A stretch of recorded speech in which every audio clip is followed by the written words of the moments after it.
Our second speaker has enjoyed a rapid rise to prominence since opening her own restaurant in 2017 in Bangkok. Just a few weeks ago, she was named the Elite Vodka Asia's Best Female Chef for 2019. And at her restaurant Gar, she utilizes many ancient Indian techniques, often combined with Thai ingredients, to create her innovative and contemporary tasting menus, which include plenty of spice, of course. And on the subject of spice, please welcome Garima Arora.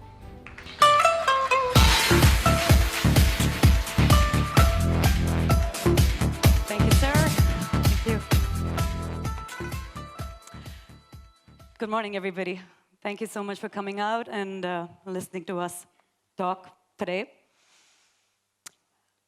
I'm going to be talking about spice. Spice has had, me as an Indian has had a very long-standing and intricate relationship with spice. I remember growing up, the first thing, a newborn baby, a baby is born and the mother will take a little bit of a nutmeg and put it on the baby's lip. Growing up, when we had a toothache and we had our milk teeth falling out, my grandmother would give me a little piece of clove to put in between my cheek. Didn't stop her from yanking it with a piece of rope attached to a doorknob, but she still gave me some clove before that. My mother, who's sitting right here, before I would go for an important exam or a test, would give me a little bit of yogurt and jaggery, sign of good luck. It didn't really work. I failed most of my subjects in school, but she thought she did her part there. There's a spice in India to mark every little milestone of our life. My same grandmother literally just marinated me in turmeric, me and my husband, part of a pre-wedding ritual very recently as well. So there is a spice to mark every little milestone in our lives. And this is a very obvious relationship we have with spice in India. But today, I want to take you away from the obvious a little bit. I want to share with you a little less obvious lesson that I have learned from spice. Let me introduce you to this little box here. We call this a namak dani. Namak is salt. Dani is a box. You can see there's a lot more than just salt in there. There are a lot of different spices, a mix of spices, and every household in India, doesn't matter which part of the country you are from, will have one of these. I see some Indian contingent right there. They will agree. They must have one at home as well. The spices may differ depending on which part of the country you're from, but that's a whole another topic. But every household has this. What's common between all these boxes is that none of the spices are the same. They're completely different from each other. No two spices will do the same job. And that's what makes it special, I guess. But growing up, I used to watch my grandmother cook with it. So she would have this little box next to her, and then she would move at like ninja-like speed, just using both her hands and picking spices that she would, as she would go along. And like for a dal, she would use something different. For a vegetable, she would use, different combinations. And she would go at like super fast speed.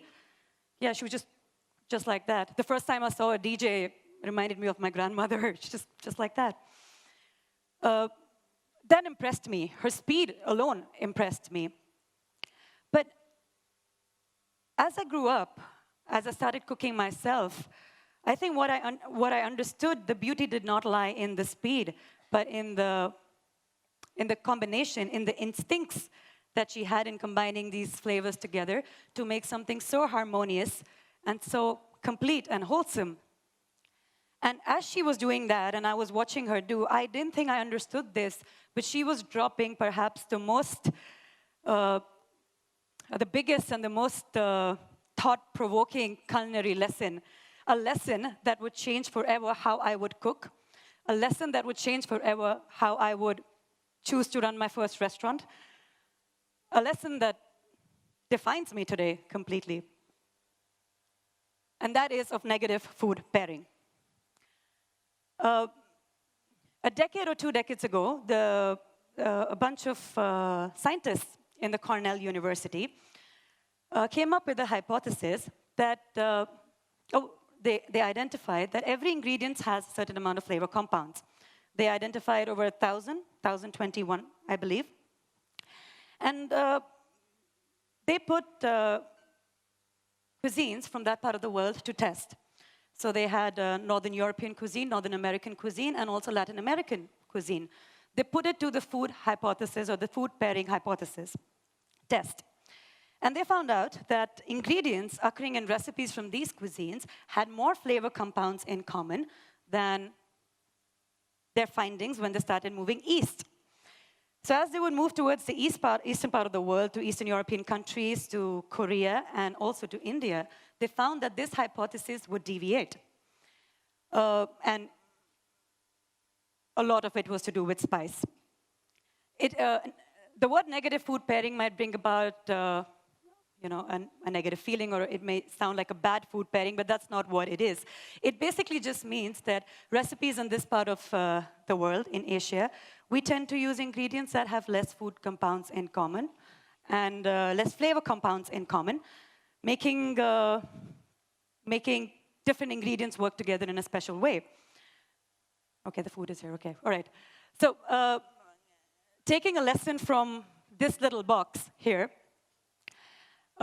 this idea of pairing ingredients that don't normally work together, it's almost like yin and yang. It is putting ingredients together or flavors together that may not work normally, but what they do is they highlight the positives of each other and cover the undesirable aspects.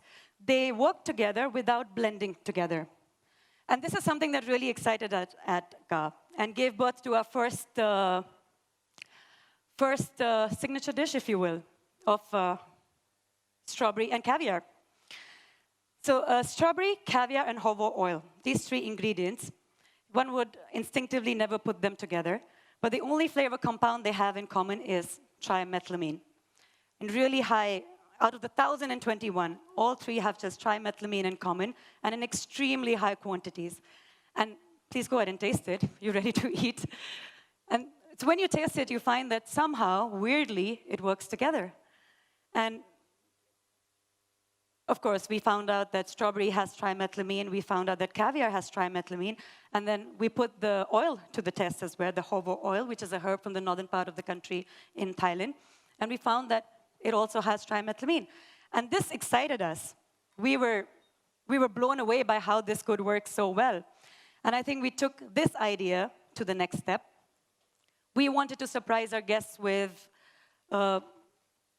unusual flavors, unusual textures, unusual combination of techniques as well, which gave birth to our second dish, which, as you see in a little glass there, that is a liquid banana bread. So go ahead and take a sip of that as well.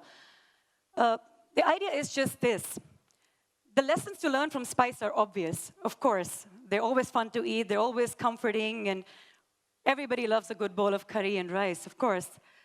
But what spice has done for me, and what I have taken away from it, is this amazing tool or an amazing resource to create something completely new, completely different, something that we've never tasted before, something that surprises us, something that delights us.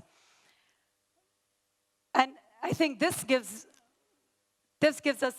me a minute to think about all these age-old techniques that we have been using. Spices, thousands of years old. It found its way into Indian cuisine through Ayurveda, and only due to medicinal purposes, and became the cuisine itself at one point.